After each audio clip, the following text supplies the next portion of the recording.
siapa yang sebenarnya lahir 25 Desember? Kelahirannya Dewa Matahari. Stop kami melakukan perayaan Natal. Yesus bukan lahir 25 Desember. Nanti kita baca 2 ayat. Padahal Nabi Isa lahir musim panas.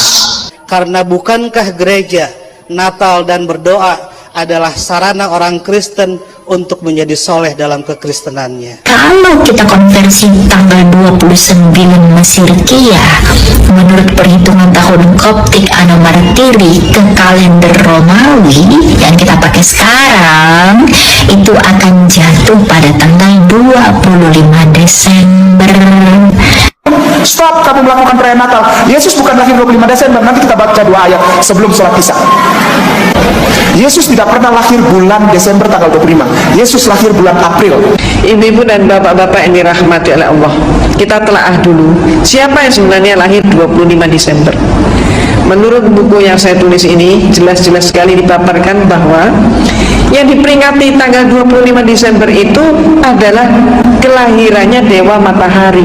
Yang meyakini bahwa Tuhan lahir tanggal 25 Desember, padahal Nabi Isa lahir musim panas.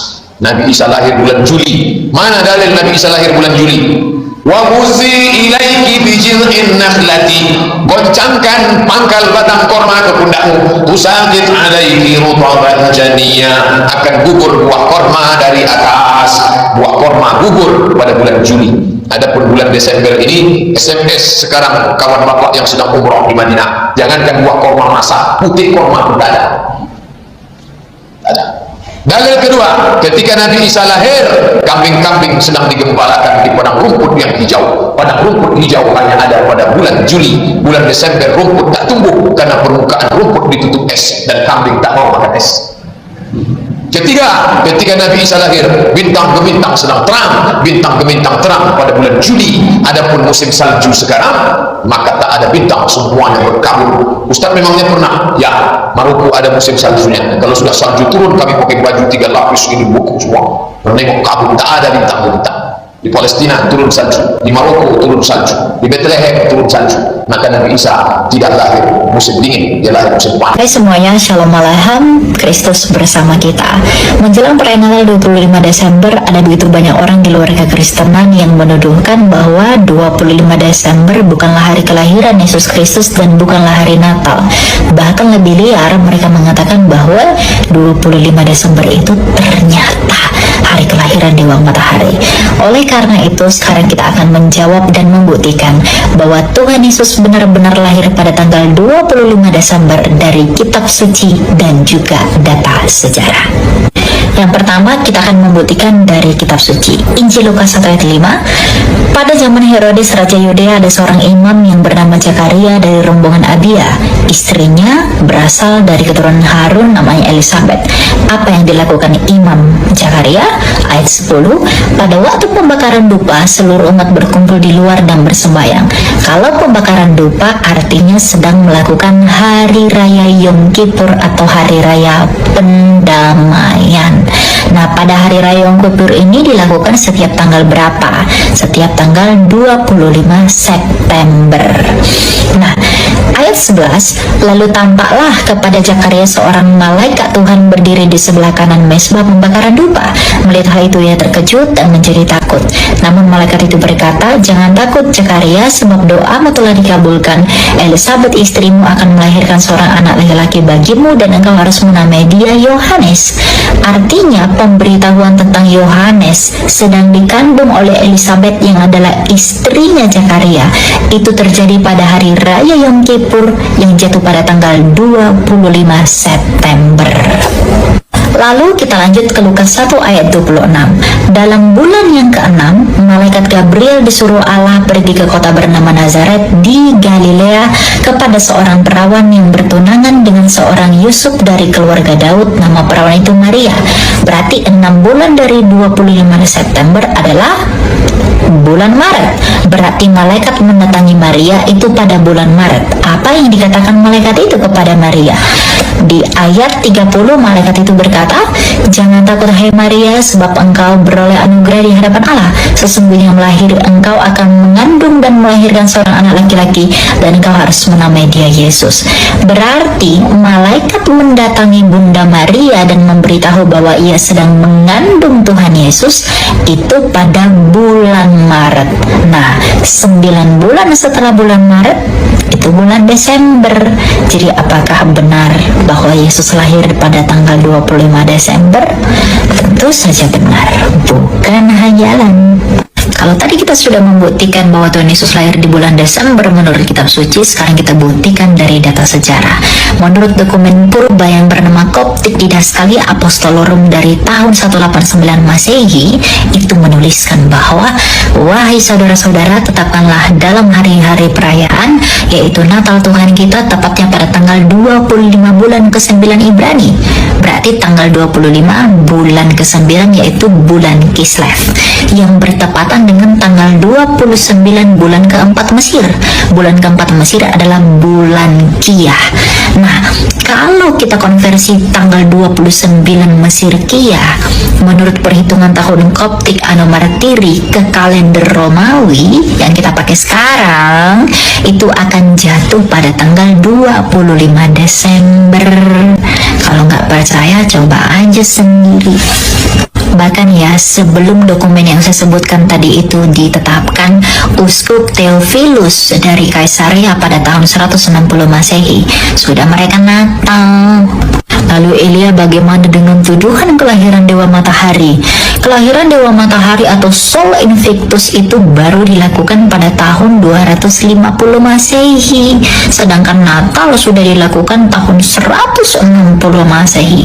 Jadi mustahil kalau Natal yang terlebih dahulu meniru yang terkemudian yang adalah hari lahirnya Dewa Matahari.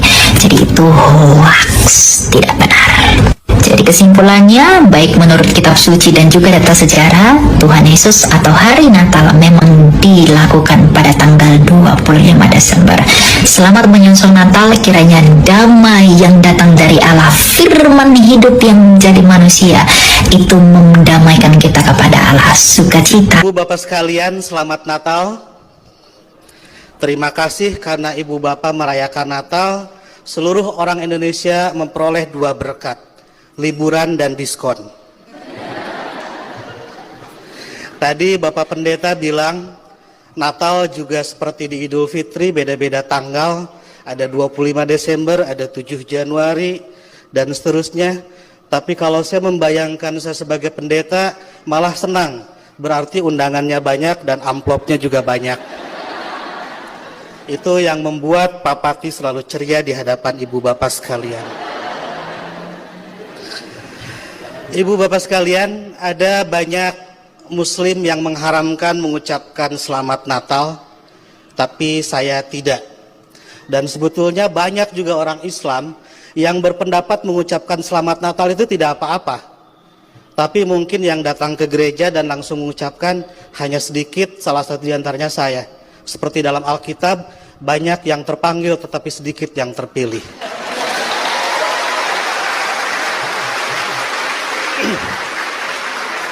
Mereka mengharamkan mengucapkan selamat Natal karena kalau mengucapkan selamat Natal besok jadi Kristen. Saya tiap 10 November mengucapkan selamat Hari Pahlawan, besoknya saya tidak jadi Avengers.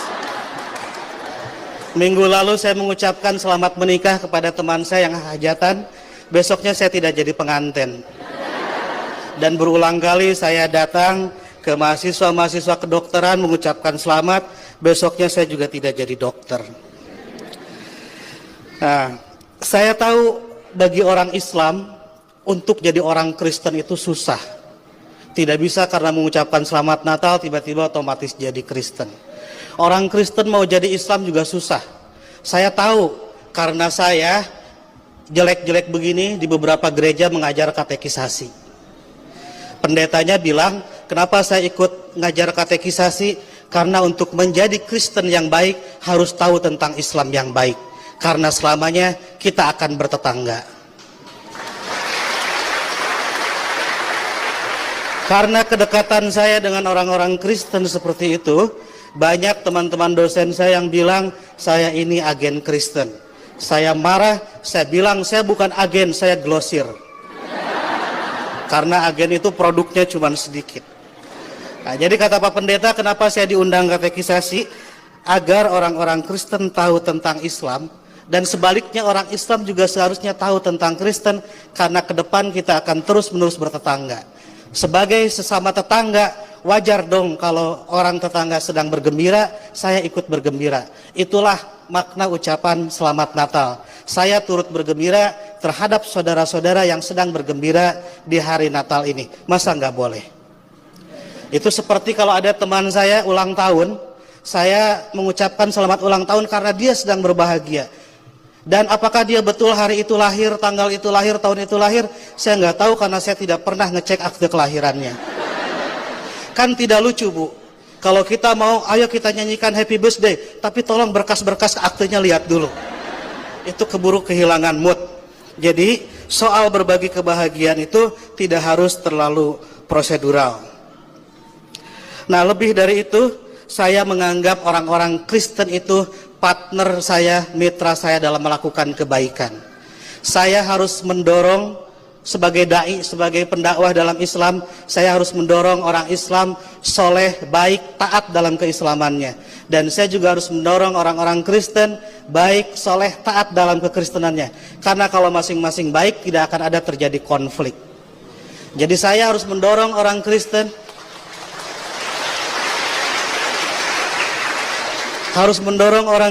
agar baik dalam kekristenannya, karena kalau orang Kristen di sekitar saya jahat, saya pasti korbannya. Dan Bapak Ibu juga harus mendorong saya dan teman-teman Muslim menjadi Muslim yang baik, karena kalau saya jadi copet, Ibu Bapak jadi korban. Jadi puncak toleransi adalah pada saat saya nanti membangun Ibu Bapak gereja dan Ibu Bapak mengongkosi saya naik haji. Ya. Karena satu sama lain harus mendorong dalam kebaikan. Oleh karena itu saya selalu bersedih kalau ada teman-teman Kristen gerejanya ditutup. Kalau ada teman-teman Kristen tidak boleh merayakan Natalan. Kalau ada teman-teman Kristen tidak boleh berdoa di rumah. Karena bukankah gereja, Natal dan berdoa adalah sarana orang Kristen untuk menjadi soleh dalam kekristenannya. Sebagaimana juga saya sebagai Muslim membutuhkan masjid, membutuhkan Idul Fitri, membutuhkan salat untuk membuat Muslim menjadi baik dalam kemuslimannya. Oleh karena itu, marilah kita sebagai sama-sama manusia mendorong satu sama lain agar baik, karena kita sama-sama diciptakan dari tanah. Kalau ada manusia yang tidak baik, mungkin dia dibikin dari tanah sengketa. Lebih dari itu, saya melihat kelahiran Kristus adalah berkah tidak hanya bagi orang Kristen, tapi juga untuk dunia. Karena dengan lahirnya Kristus, 3 miliar penduduk dunia menjadi beragama Kristen dan lebih berpotensi melakukan kebaikan dalam kekristenan itu. Dan Ibu Bapak harus juga mensyukuri kelahiran Nabi Muhammad, karena dengan lahirnya Nabi Muhammad, 2,5 miliar penduduk dunia menjadi Islam dan lebih berpeluang berbuat baik dalam keislamannya. Jadi Kristus dan Muhammad adalah mitra yang kita semua harus meneruskan itu. Saya kira yang haram itu bukan mengucapkan selamat Natal. Yang haram itu adalah mulut yang menyakiti hati sesama manusia.